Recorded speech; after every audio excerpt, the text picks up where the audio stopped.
Gibarugan karon ni Senator Loren Legarda nga siya gihapon ang Senate President pro tempore ug supak sa konstitusyon ang gibuhat nga kabag-uhan sa Senado ni adtong Hunyo 3 adlong Miyerkules tuig 2026.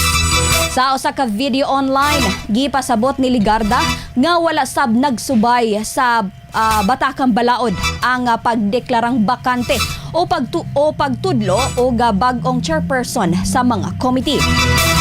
Dili sab matod pa mahimong magamit ang ginarason niya sa Gatchalian Bluff nga Avelino V. Cuenco aron lamang mapakita nga lehitimo ang pag-turnover niini sa Senado ug mapaubos ang ihap sa mga senador nga gikinahanglan sa usa ka quorum.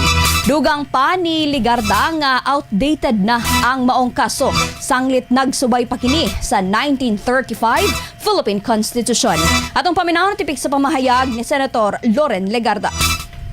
Sa mga kapwa ko Pilipino, malinaw na nakasaad sa konstitusyon. Walang sinumang senador ang maaaring lehitimong tumayo bilang Pangulo ng Senado batay lamang sa 12 boto. Ito ay pinagtibay sa ilalim ng 1987 Constitution. Sa Article 6, Section 16, Subsection 1 ng 1987 Constitution, the Senate shall elect its President by a majority vote of all its members.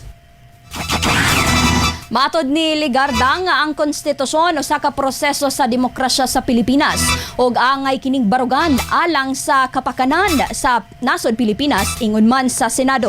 Dugang pamahayag ni Senator Loren Legarda. Ang konstitusyon ang gabay ng ating demokrasya. Ito ang dapat nating ipaglaban para sa Senado, para sa ating mga institusyon at higit sa lahat para sa bawat Pilipino. Makasama tingog ni Senator Loren Legarda.